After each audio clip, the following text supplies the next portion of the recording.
Oh, really and truthfully, when I first went to work there, that place was just a little old dinky place. So they built this other thing over there, and they put right up in front of the big front window, you know, where you could see it from off the sidewalk, you know. And it was a noise maker and a half. And when we wore that one out, they moved over into another press, into another room. And that press that they put in over there, it was a little bit louder than the one we had there. But whenever we wore that one out, why, they put in one that goes so fast, they just got a whistling sound to it. Yeah. And you just got to have earmuffs on or you can't stand it.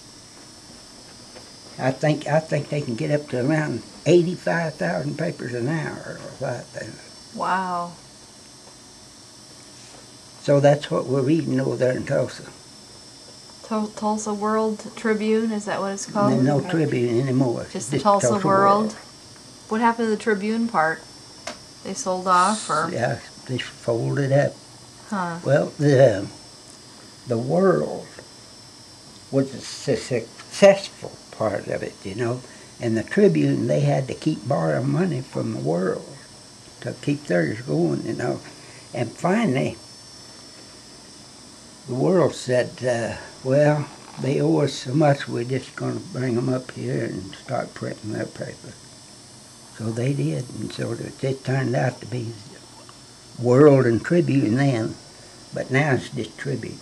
Huh. No, it's World. Just World now. Yeah, World, yeah. Yeah. Tulsa World. So he comes out in the morning now instead of go out in the evening. Wow. And you worked there for 39 years and 9 months. They have a press in there now that's a real fast one, faster than the one he's That's talking what I'm about. talking about, you know. You look, stand up there on Main Street and look down in there on that thing. It's terrible.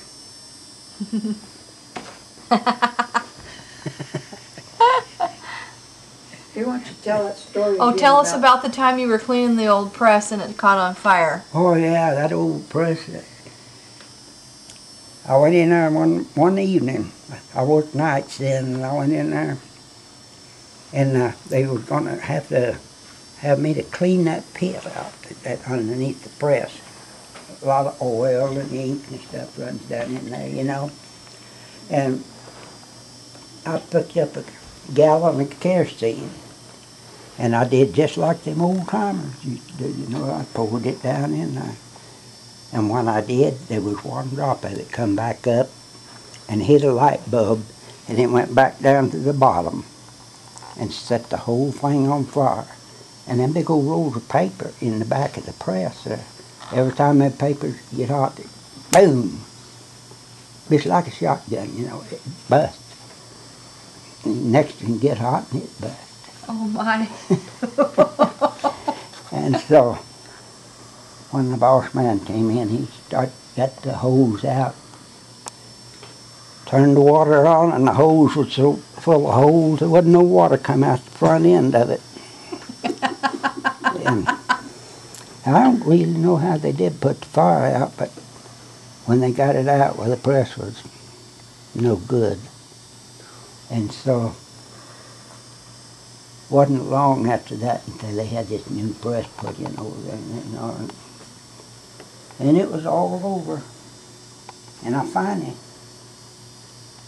after stayed there for so many years, you know, well, the boss man come out and he said, you're going to be in charge from now on. Oh, I didn't have any idea what I was going to do, you know. I knew what to do, but I didn't know how I was going to take it. And so, when one evening we had to clean the press up, and I told him, I said, you clean this press from the folder back to the window. He said, how do you want us to clean it? I said, kerosene and elbows. And that was the end. The end of a sad, sad story. And they all lived happily ever after. Ever after, I they were don't know very about happy. that, but What did my dad do when he worked there? Was he an electrician? Mhm. Yeah, you were And like Timothy this. worked there for a while too, didn't he? Yeah, I think he did, yeah. I don't know what he did. I Because he think, was just a kid. yeah, he I- probably, I don't remember think- either. I think he was in there whenever, after we moved over into that new press room. And he was a paper handler, you know, that brought the rolled paper into the press. And he put them on them dollies, and then the track would bring it around. And we pushed the button and turned the roll into Okay. the reel. It was terrible. Awful. Paul, you want, while you got it going, want to tell them about the trip you made to Oklahoma in the wagon? Yeah, we came to Oklahoma in a covered wagon From where? from Tulsa, Oklahoma.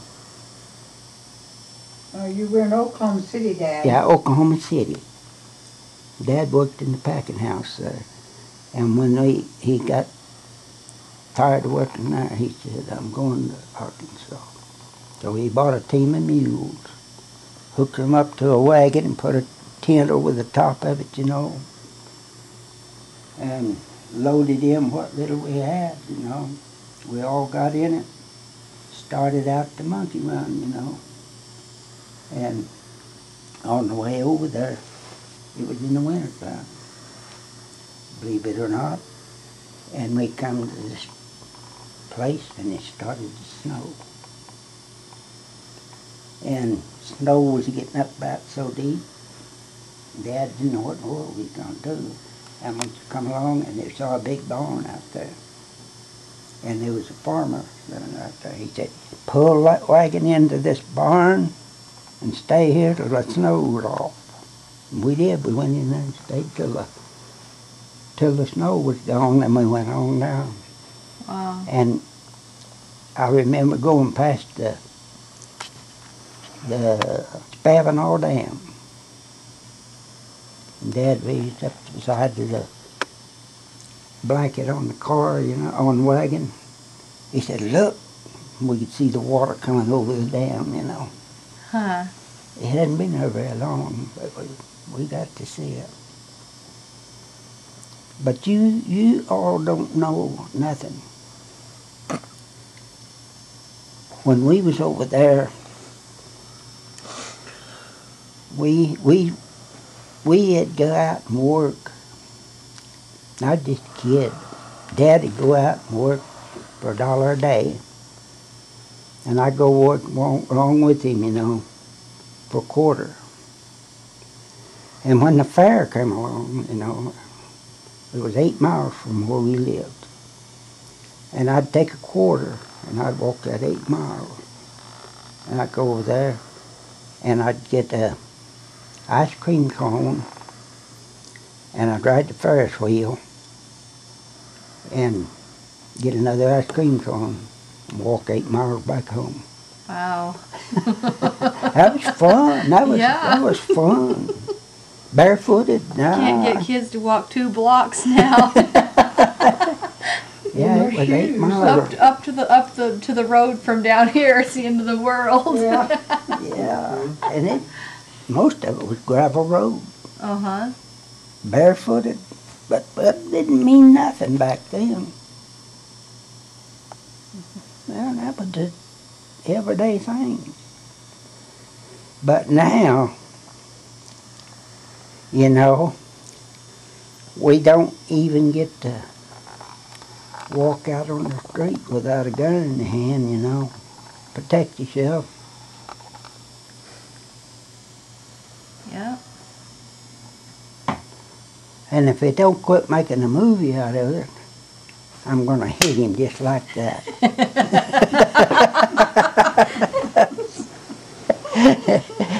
Yeah. Now, when we were in Arkansas and we were down there in that area, we saw a dam. We were on a big dam, and what river was that, Scott? It might have been the Bull White Shoals. River? Was it the Bull? White I think River? it was the Bull Bull Shoals? Shoals Dam, Bull maybe. Shoals. Yeah, you said you watched them build that dam when you were a kid. Yeah, my brother worked on that. He helped build it. And when they was building that dam, he was over there working. And him and another boy, they decided one night they was going to try some dynamite. So they put a big slug of dynamite under a stump. They set it on fire and they backed off for a little ways, you know. And when that thing went off, it went clear, that stump went clear across the river. Landed over in somebody's yard over there. And the next day they come over there and told the boss man about it. And them boys had a time on their hands. I'm sure. Nowadays you get arrested for being a terrorist or something. Yeah. Yeah. Yeah, That sounds like terrorist activity you know, to me. it was just them boys over there having a big time, you know, and they put that dynamite under that stump and it just blew it across the river, you know. That wasn't no crime back then. There wasn't Yeah. no. Yeah, but old times was right. So what was it like in the Depression? Were you in Arkansas then? And Dad would work, and I work along beside him, and I make a quarter and he'd make $1, you know. And we'd be chopping weeds out of a corn patch, you know. And we lived on it. Well, that's when a loaf of bread was like a nickel, wasn't it? Yeah. But we didn't have a nickel to buy a loaf of bread. So we had to raise corn, and we'd shell the corn, and I'd put the sack on my shoulder and carry it down to the mill, and they'd grind it up and make cornmeal out of it. Then they'd take a dipper and get their part of it out, you know, for grinding it.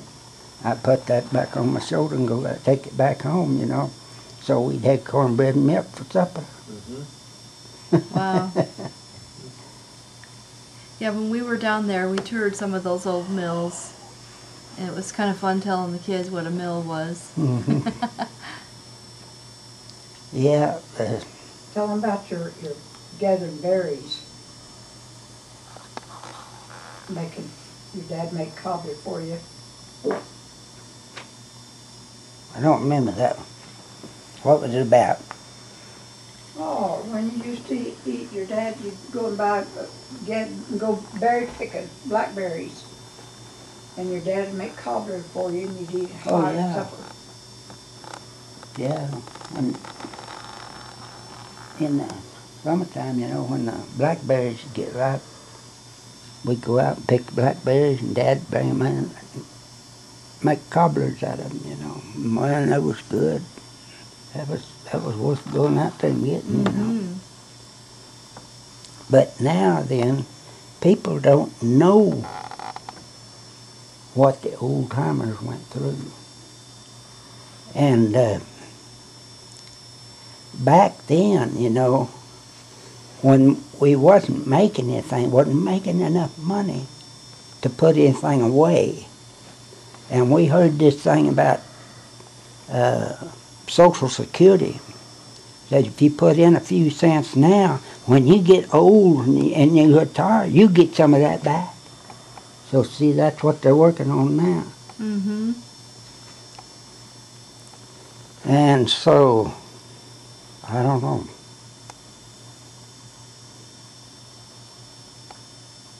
So your mother died when you were real young? Mhm. Your daddy- I was about 9 years old. Yeah. So your daddy raised you until you were grown then? Hmm. Yeah, he raised me until I was old enough to run off. But I finally, there was a nurse worked in Mountain Home, Arkansas. Yeah. And she lives at Bentonville, Arkansas. And her dad owned a farm, and he needed help. And she knew what kind of shape we was in. So she come out and she talked to my dad, and they decided that I could go over there and work on the farm, you know. I didn't have any choice. How old were you then? I was old enough to go into 9th grade. Okay. And so I went over there, and I went to work there, and he let me go to school. So I went through the 9th and 10th grade over there. And then when I got through over there, I quit. I mean, I got tired of that work, you know, and I quit. And I went up into Missouri where my sister was.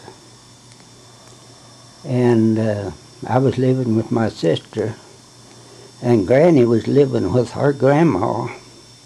And we was both unhappy with the situation we was in, so we got married, quit. And lived happily ever And after. lived happily ever after. Almost 63 more years now. Whatever. Yeah, so here I am. And you were in the Army for a little while, or you went? Yeah, You I were was in the Army when you for met her. about 3 months. Before I met him. And I was sick all the time I was in the Army.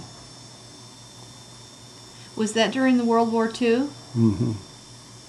And so one night, one evening, the lieutenant that was over the barracks that I was in, you know, the company that I was in, he come up there and he said, "Are you able to do a day's work?" I said, "Yeah." And he said, "No, I don't think you are." He said, "You come down to the office in the morning, I want to talk to you." And I went down there, and he had my discharge papers ready to sign, you know. So I signed them. And I went back up and got my duffel bag full of clothes, you know. Next morning, they called me up, sent me out to the St. Louis, Missouri. And I got on the bus and come home. Me and Granny got married and lived happy ever after.